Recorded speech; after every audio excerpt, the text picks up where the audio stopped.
Punjabi radio USA ਪੇਸ਼ ਕਰਦਾ ਹੈ ਅੱਜ ਦਾ ਦਿਨ ਸਿੱਖ ਇਤਿਹਾਸ ਵਿੱਚ।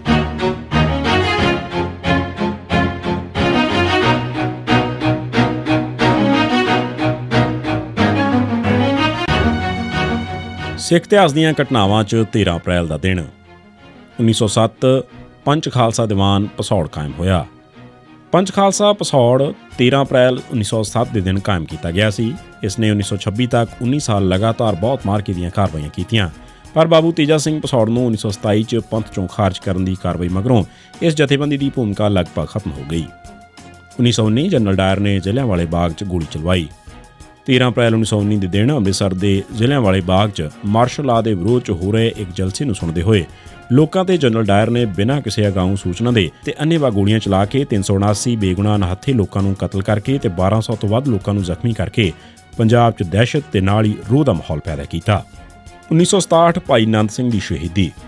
ਭਾਈ ਨੰਦ ਸਿੰਘ ਜੋ ਤਾਮਿਲ ਤੋਂ ਸਿੱਖ ਬਣਿਆ ਸੀ ਤੇ ਬਹਾਦਰਪੁਰ ਅੰਮ੍ਰਿਤਸਰ 'ਚ ਗ੍ਰੰਥੀ ਸੀ ਨੇ ਸੰਤ ਫਤਿਹ ਸਿੰਘ ਵੱਲੋਂ ਵਾਰ-ਵਾਰ ਆਪਣਾ ਵਰਤ ਛੱਡਣ ਦੇ ਰੋਸ ਵਜੋਂ ਆਪਣੇ ਆਪ ਨੂੰ ਅਗਨ ਭੇਂਟ ਕਰ ਲਿਆ।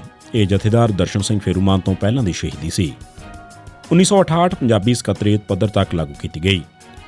19 ਦਸੰਬਰ 1967 ਦੇ ਦਿਨ ਪੰਜਾਬ ਅਸੈਂਬਲੀ ਨੇ ਪੰਜਾਬੀ ਜ਼ੁਬਾਨ ਬਾਰੇ ਬਿੱਲ ਪਾਸ ਕਰ ਦਿੱਤਾ। ਇਸ ਬਿੱਲ ਮੁਤਾਬਕ ਪੰਜਾਬ 'ਚ ਸਕੱਤਰੇਤ ਪੱਧਰ ਤੱਕ ਪੰਜਾਬੀ ਲਾਗੂ ਕੀਤੀ ਜਾਣੀ ਸੀ।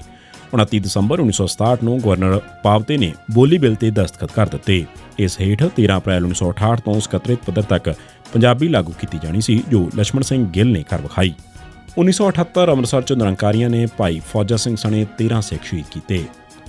12-13 ਅਪ੍ਰੈਲ 1978 ਦੇ ਦਿਨ ਦਿੱਲੀ ਦੇ ਇੱਕ ਨਿਰੰਕਾਰੀ ਡੇਰੇ ਵਾਲਿਆਂ ਨੇ ਆਪਣਾ ਇੱਕ ਇਕੱਠ ਅੰਮ੍ਰਿਤਸਰ 'ਚ ਕੀਤਾ। ਇਸ ਇਕੱਠ ਦੇ ਵੱਡੇ ਪ੍ਰਬੰਧਕਾਂ 'ਚ ਪੰਜਾਬ ਦੇ ਕੁਝ ਸੀਨੀਅਰ ਅਫਸਰ, DC ਤੇ SP ਵਗੈਰਾ ਵੀ ਸ਼ਾਮਲ ਸਨ। ਜਿਸ ਦਿਨ ਇਹ ਇਕੱਠ ਹੋਇਆ ਉਸ ਦਿਨ ਮੁੱਖ ਮੰਤਰੀ ਪ੍ਰਕਾਸ਼ ਸਿੰਘ ਬਾਦਲ ਬੰਬਈ 'ਚ ਪੰਜਾਬ ਦੀ ਵਿਸਾਖੀ ਦੇ ਜਸ਼ਨ, ਜੋ ਹਰ ਸਾਲ ਬੰਬਈ 'ਚ ਜ਼ੋਰ-ਸ਼ੋਰ ਨਾਲ ਮਨਾਇਆ ਜਾਂਦਾ ਹੈ, 'ਚ ਹਿੱਸਾ ਲੈਣ ਗਏ ਹੋਏ ਸਨ। ਉਸ ਦਿਨ ਦਰਬਾਰ ਸਾਹਿਬ 'ਚ ਇੱਕ ਵਜ਼ੀਰ ਜੀਵਨ ਸਿੰਘ ਉਮਰਾ ਨੰਗਲ ਹਾਜ਼ਰ ਸੀ। ਮੰਜੀ ਸਾਹਿਬ ਵਿਖੇ ਹੋ ਰਹੇ ਦੀਵਾਨ 'ਚ ਸੰਤ ਜਰਨੈਲ ਸਿੰਘ, ਮੁਖੀ ਭਿੰਡਰਾਂ ਮਹਿਤਾ ਜਥਾ ਤੇ ਭਾਈ ਫੌਜਾ ਸਿੰਘ, ਸੀਨੀਅਰ ਆਗੂ ਅਖੰਡ ਕੀਰਤਨੀ ਜਥਾ ਤੇ ਹਜ਼ਾਰਾਂ ਸੰਗਤਾਂ ਹਾਜ਼ਰ ਸਨ। ਵੱਖ-ਵੱਖ ਆਗੂਆਂ ਨੇ ਨਿਰੰਕਾਰੀਆਂ ਵੱਲੋਂ ਇੱਕ ਦਿਨ ਪਹਿਲਾਂ 12 ਅਪ੍ਰੈਲ ਨੂੰ ਕੱਢੇ ਜਲੂਸ ਤੇ ਉਸ ਦਿਨ 13 ਅਪ੍ਰੈਲ ਨੂੰ ਹੋ ਰਹੇ ਜਲਸੇ 'ਚ ਕੀਤੀਆਂ ਜਾ ਰਹੀਆਂ ਹਰਕਤਾਂ ਬਾਰੇ ਤਕਰੀਰਾਂ ਕੀਤੀਆਂ। ਇਸ ਮੌਕੇ ਸੰਗਤ ਵਿੱਚ ਵਿਚਾਰ ਬਣਿਆ ਕਿ ਇਸ ਨਿਰੰਕਾਰੀ ਟੋਲੇ ਦੀਆਂ ਕਾਰਵਾਈਆਂ ਵਿਰੁੱਧ ਰੋਸ ਜ਼ਰੂਰ ਕੀਤਾ ਜਾਣਾ ਚਾਹੀਦਾ ਹੈ। ਇਸ ਕਰਕੇ ਸਿੱਖਾਂ ਦਾ ਇੱਕ ਜੱਥਾ ਨਿਰੰਕਾਰੀ ਜਲਸੇ ਵਾਲੇ ਪਾਸੇ ਜਾ ਕੇ ਰੋਸ ਮੁਜ਼ਾਹਰਾ ਕਰਨ ਵਾਸਤੇ ਤਿਆਰ ਹੋ ਗਿਆ। ਸੰਤ ਜਰਨੈਲ ਸਿੰਘ ਨੇ ਇਸ ਜੱਥੇ ਨੂੰ ਤੋਰਿਆ। ਇਸ ਜੱਥੇ 'ਚ ਭਿੰਡਰਾਂ ਮਹਿਤਾ ਜਥਾ ਤੇ ਅਖੰਡ ਕੀਰਤਨੀ ਜੱਥੇ ਦੇ ਬਹੁਤ ਸਾਰੇ ਕਾਰਕੁਨ ਸ਼ਾਮਲ ਸਨ। ਜੱਥੇ ਦੀ ਕਮਾਨ ਭਾਈ ਫੌਜਾ ਸਿੰਘ ਕੋਲ ਸੀ। ਇਸ ਜੱਥੇ 'ਚ ਹੋਰਨਾਂ ਤੋਂ ਇਲਾਵਾ ਬਾਬਾ ਗੁਰਬਚਨ ਸਿੰਘ ਮਾਣੋਚਾਲ ਵੀ ਸ਼ਾਮਲ ਸਨ। ਜਦੋਂ ਇਹ ਜੱਥਾ ਨਿਰੰਕਾਰੀ ਜਲਸੇ ਦੇ ਨੇੜੇ ਬਲਾਕ B ਕੋਲ ਪੁੱਜਾ ਤਾਂ ਨਿਰੰਕਾਰੀਆਂ ਨੇ ਬੰਦੂਕਾਂ, ਤਲਵਾਰਾਂ, ਸੋਟੀਆਂ ਤੇ ਜੋ ਵੀ ਹਥਿਆਰ ਉਹਨਾਂ ਦੇ ਕੋਲ ਸਨ ਨਾਲ ਸਿੱਖਾਂ ਤੇ ਹਮਲਾ ਕਰ ਦਿੱਤਾ। ਇਹਨਾਂ 'ਚ DC ਨਿਰੰਜਨ ਸਿੰਘ ਵੀ ਸ਼ਾਮਲ ਸੀ। ਇਸ ਹਮਲੇ 'ਚ ਭਾਈ ਫੌਜਾ ਸਿੰਘ ਦੇ 12 ਹੋਰ ਸਿੰਘ ਸ਼ਹੀਦ ਹੋ ਗਏ ਤੇ ਬਾਬਾ ਮਾਣੋਚਾਲ ਸਣੇ 100 ਦੇ ਕਰੀਬ ਜ਼ਖਮੀ ਹੋਏ। ਇਸ ਕਤਲੇਆਮ ਮਗਰੋਂ ਵੀ ਨਿਰੰਕਾਰੀਆਂ ਦਾ ਜਲਸਾ ਬੇਰੋਕ-ਟੋਕ ਜਾਰੀ ਰਿਹਾ ਤੇ ਕੁਝ ਘੰਟੇ ਮਗਰੋਂ ਬਾਦਲ ਸਰਕਾਰ ਦਾ ਇੱਕ ਸੀਨੀਅਰ ਅਫਸਰ ਗੁਰਬਚਨ ਸਿੰਘ ਨੂੰ ਆਪਣੀ ਕਾਰ 'ਚ ਦਿੱਲੀ ਛੱਡ ਆਇਆ। ਸਿੱਖਾਂ ਦੇ ਕਤਲੇਆਮ ਵਿਰੁੱਧ ਸਾਰੀ ਦੁਨੀਆ 'ਚ ਜ਼ਬਰਦਸਤ ਰੋਸ ਮੁਜ਼ਾਹਰੇ ਹੋਏ।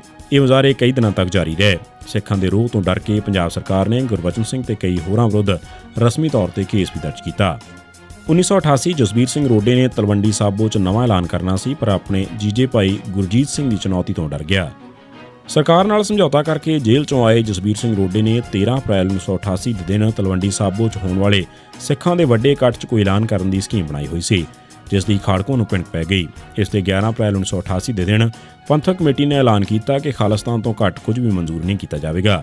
ਇਸ ਹਾਲਤ 'ਚ ਭਾਈ ਜਸਬੀਰ ਸਿੰਘ, ਜਿਸ ਨੇ ਇੱਕ ਦਿਨ ਪਹਿਲਾਂ ਐਲਾਨ ਕੀਤਾ ਸੀ ਕਿ ਮੈਂ ਵਿਸਾਖੀ ਤੇ ਪੰਥ ਨੂੰ ਨਵਾਂ ਪ੍ਰੋਗਰਾਮ ਦੇਵਾਂਗਾ, ਉਹ ਪੰਥਕ ਕਮੇਟੀ ਦੇ ਰੋਹ ਤੋਂ ਡਰਦਿਆਂ ਇਸ ਨਵੇਂ ਪ੍ਰੋਗਰਾਮ ਦਾ ਐਲਾਨ ਨਾ ਕਰ ਸਕਿਆ।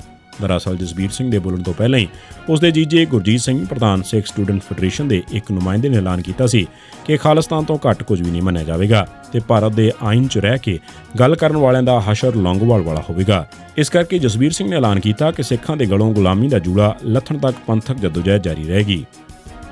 13 ਅਪ੍ਰੈਲ 1991 ਦੇ ਦਿਨ ਪੰਜਾਬ ਪੁਲਿਸ ਨੇ ਜਸਪਾਲ ਸਿੰਘ ਪੱਡਾ ਉਰਫ ਪਾਲਾ ਵਾਸੀ ਲਖਣਕੇ ਪੱਡਾ ਕਪੂਰਥਲਾ, ਮਨਦੀਪ ਸਿੰਘ ਪੁੱਤਰ ਸੁਖਦੇਵ ਸਿੰਘ ਵਾਸੀ ਸ਼ਾਮਪੁਰਾ ਗੁਰਦਾਸਪੁਰ, ਰਾਜਵਿੰਦਰ ਸਿੰਘ ਫੌਜੀ ਵਾਸੀ ਪੱਡਾ ਕਪੂਰਥਲਾ, ਜੱਸਾ ਸਿੰਘ ਉਰਫ ਮੀਰ ਵਾਸੀ ਜਾਮਾ ਰਾਏ, ਸੁਖਚੈਨ ਸਿੰਘ ਉਰਫ ਦਲੇਰ ਵਾਸੀ ਚੀਮਾ ਕਲਾਂ, ਤਰਸੇਮ ਸਿੰਘ ਮੰਡ ਵਾਸੀ ਸਰਹਾਲੀ ਮੰਡ ਅੰਮ੍ਰਿਤਸਰ, ਹਰਜੀਤ ਸਿੰਘ ਵਾਸੀ ਮਲਸੀਆਂ ਕਲਾਂ ਫਿਰੋਜ਼ਪੁਰ ਨੂੰ ਨਕਲੀ ਮੁਕਾਬਲਿਆਂ ਸ਼ਹੀਦ ਕੀਤਾ। ਇਹ ਸੀ ਸਿੱਖ ਇਤਿਹਾਸ ਦੀਆਂ ਘਟਨਾਵਾਂ 'ਚ 13 ਅਪ੍ਰੈਲ ਦਾ ਦਿਨ।